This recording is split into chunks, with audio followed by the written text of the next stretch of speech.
Good evening, viewers, and welcome to this edition of NTV Sports Page. It's Tuesday, the 21st of January, and I'm Curtis Morton. In our headlines, All Stars trounced Hard Times, and in our feature for this evening, we bring you the remainder of that interview with Carlisle Powell. We'll take this break, and I'll be right back. Here are your Hostel's Value Mart IGA Value Club Blue Tag specials from January 17th through 30th. Red Globe grapes, $9.99 per pound. Blue Bunny Premium Ice Cream, just $19.99. Sunny Delight Original and Smooth, $5.99. Keebler Pie Crust, $8.99 each.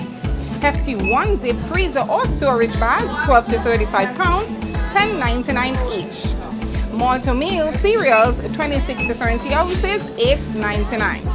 Essential Everyday Roasted Peanuts, $9.99. Essential Everyday Yogurts at just $2.55. IGA Salt, plain or iodized, is just $2.49. Shop smart, shop Value Mart. Sea listo y haga sus compras a Value Mart.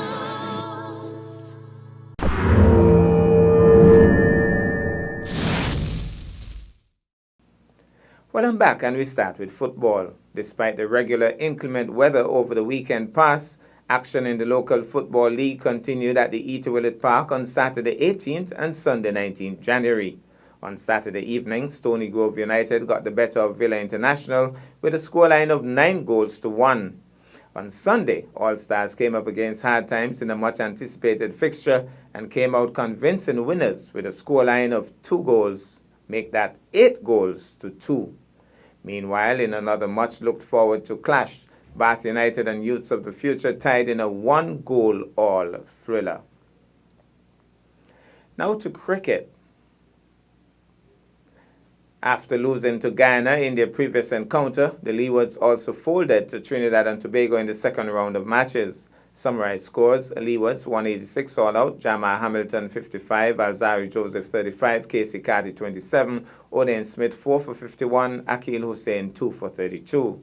Trinidad and Tobago 552 for 9 declared, Darren Bravo 133, Terence Hines 102 not out, Joshua Da Silva 80, Sheena Burridge 3 for 94, Jay Taylor 2 for 79. The Leewards 198 all out, Alzari Joseph 47, Munson Hodge 42, Kyron Powell 40, Casey Carty 35, Akil Hussein 6 for 62. Trinidad and Tobago won by an innings and 168 runs. Meanwhile, after defeating Australia in a close encounter, the West Indies under-19 team had a more comfortable win on Monday versus their English counterparts. Summarized scores: West Indies under-19s 267 for 7 in 50 overs, Kelvin Anderson 86 not out, Naeem Young 66, Leonardo Julian 40, Lewis Goldsworthy 2 for 28, H. Kadri, he got 2 for 46. England under-19s 183 for 9 in 43.4, Tom Clark 38, Ben Chatsworth 36, Naeem Young 5 for 45. West Indies under-19s won by 71 runs on the Duckworth-Lewis method. We'll take this break, and when I come back, we'll have our feature for this evening.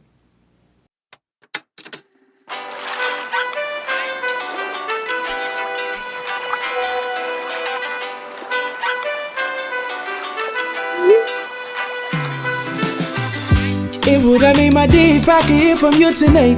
You know, Facebook and Twitter building up with such a hype. Don't forget your WhatsApp and your Instagram, so nice. Let's just socialize with Digicel and start time. For years, we've been your favorite 4G mobile network. Now there's Digicel Play, digital cable TV and broadband internet in Nevis, delivering the fastest and most reliable service to your home or business. So enjoy social media on your smartphone and now surf with our super fast broadband and watch the most popular TV channels in HD. The ultimate in mobile and home entertainment is finally here. Experience extraordinary Digicel.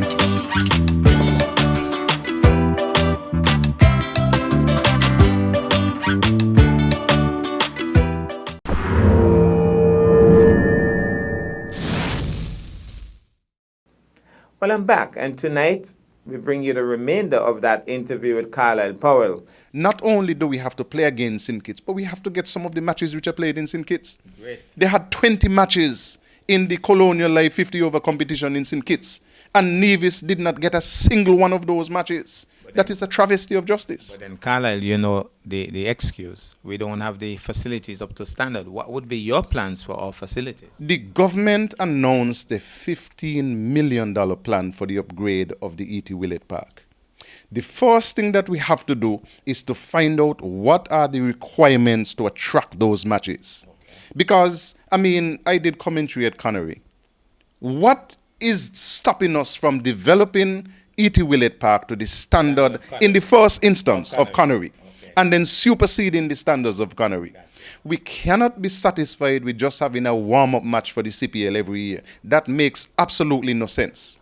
So since the government has already announced a $15 million plan for the upgrade of E.T. Willett Park, if I become elected as president, one of the first things that I would do is to write to the Minister of Sport, indicating that we are anxious to have a meeting with the Minister of Sport and with whoever else he wants to bring, sports department, whoever. But we want to sit down so that we can have a very good discussion, look to see what we have to do to upgrade the E.T. Willett Park to attract regional matches in the first instance. Of course, before you even have that meeting, you'll do the research to find out exactly what are the required standards so that you carry it to. Absolutely, we'll have to write to the Leewards board and say, listen, we want you to indicate to us, which means that if they don't know, they must get it from the West Indies Cricket Board. And by the way, before I left the West Indies Board in 2005, I was the person responsible for all of these regional venues. I had to go to Dominica and elsewhere to look at the grounds and write a report to see how we can get them certified for these matches. And so this is not something strange to me. But having left for such a long time, it would be incumbent on me, if elected, to find out what are the new standards. Once you have the new standards, you sit down with the Minister of Sport and you say, these are the basic standards.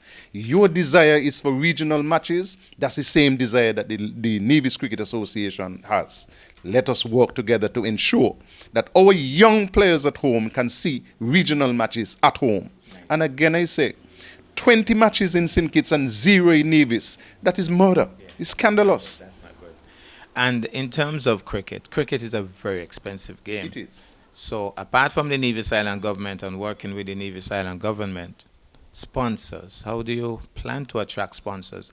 And personally, I love to see an association that works and that not only begs. Your thoughts on that? Well, you see in this plan that I've said that we must have an annual awards dinner. That would be our major fundraiser. This is something that we implemented in the past that worked and can work again. People who play the game must be rewarded. And so have an annual awards dinner, but we would sell tickets for that dinner.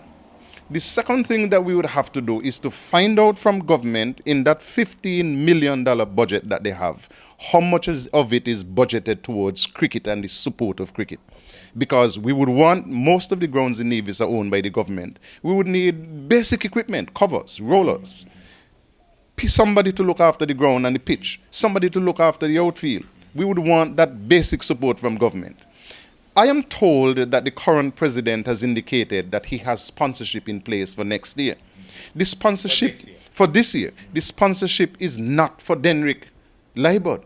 The sponsorship which he says he has in place is for Nevis Cricket.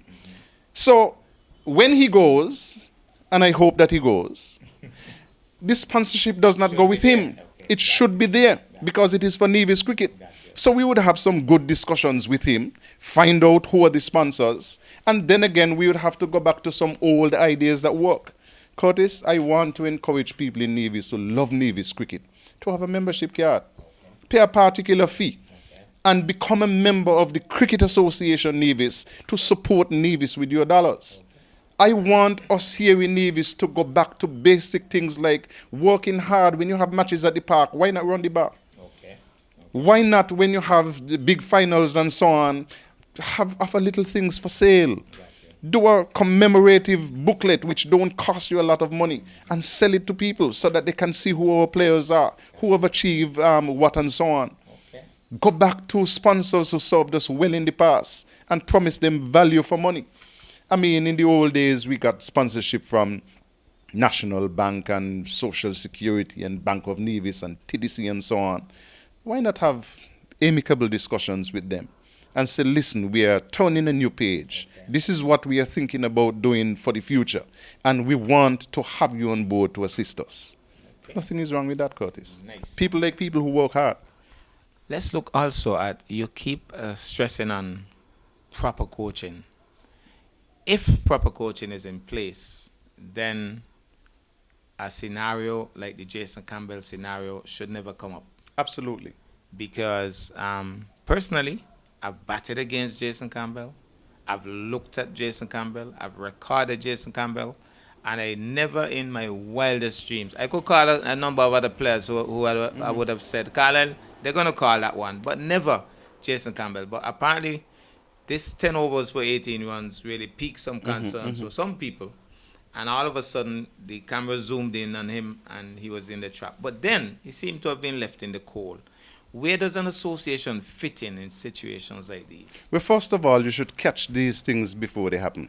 I've seen Camby bowl for his entire life.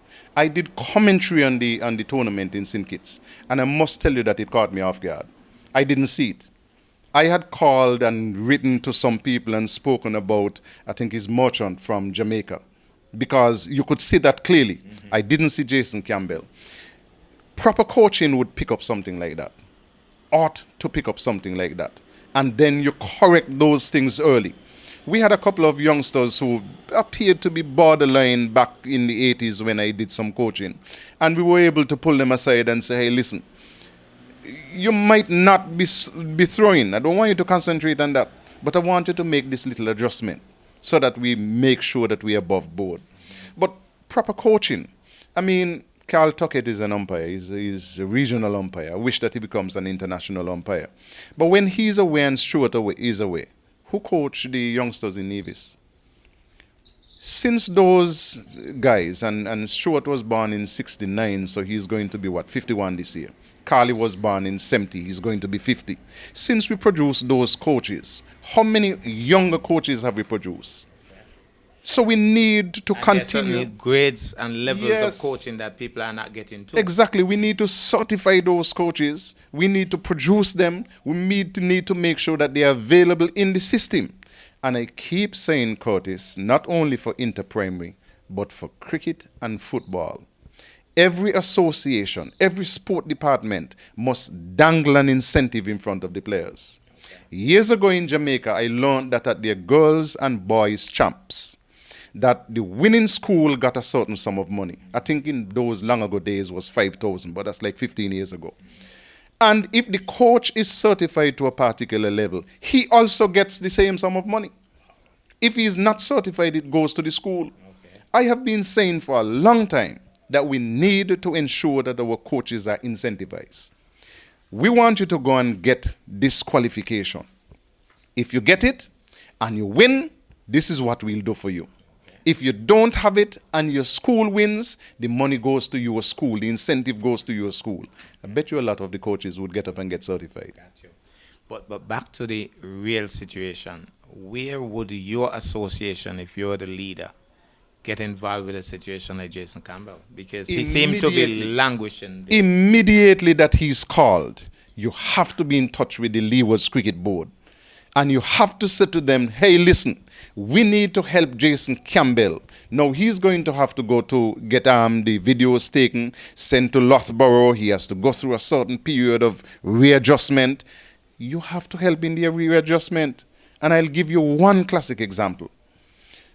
Ronaldo Morton left a tour by the West Indies and came home. I was a member of the West Indies Cricket Board. I remember that the board sat in a meeting, I think it might have been at the Hilton Hotel in Trinidad. And the board decided that he needed export professional assistance. President of the board, Sir West Hall, looked at me and he said, Carlisle, that's how we call me. Carlisle, Leewards board will have to help Ronaldo. The matter was closed. And I said to him, Mr. President, with respect, may I speak again? and I spoke for 15 minutes unscripted. And at the end of speaking, I got an amount of $30,000 voted by the board to help Ronako Morton, which resulted in Dr. Linda Banks from Anguilla working with Ronako Morton and other bits of assistance. That is what you have to do on behalf of your players.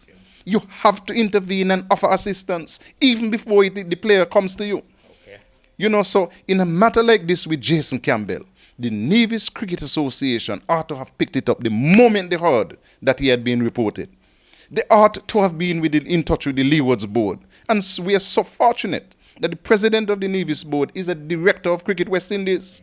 He ought to have been in touch with the people who are the technical people to say, listen, we do not have the expertise in Nevis. And even if we do, you have to assist us and tell us how to get this done. Gotcha. Simple as that. All right. Well, Carlisle, as we look forward to the elections, I think the date, you said the 16th, but I was hearing the 28th. 28th. 28th, yeah. I'm hearing the 28th, right? Yeah. It looks as if it's going to be an interesting race because the current president, Denwick Liebert, his hat is in the ring and he's confident. You have some wonderful plans. You sound very confident. I know it's going to be a nice tussle, and I'm looking forward to some exciting times for Nevis cricket. Well, I'm going to get my plan out there to all of the clubs in Nevis, the cricket lovers in Nevis. And one thing I'll say to you in terms of confidence, Dave Cameron was confident that he would beat Ricky Skerritt. That says a mouthful. Okay. Well, Carlisle, I want to thank you so much for your contributions to Nevis cricket, West Indies cricket generally speaking, even in commentary and other aspects as well, coaching. And we look forward to some exciting times. Thank you very much. I will be at the meeting, and I declared my candidacy. I intend to run for the presidency of Nevis Cricket Association, and I intend to help in every which way I can. All right. All the best, CP. Thank you. Thank you. Well, that's our package for this evening. I am Curtis Morton, reminding you that you can watch sports if you are not fit. But to play sports requires fitness, diligence, and sacrifice. Have a good night.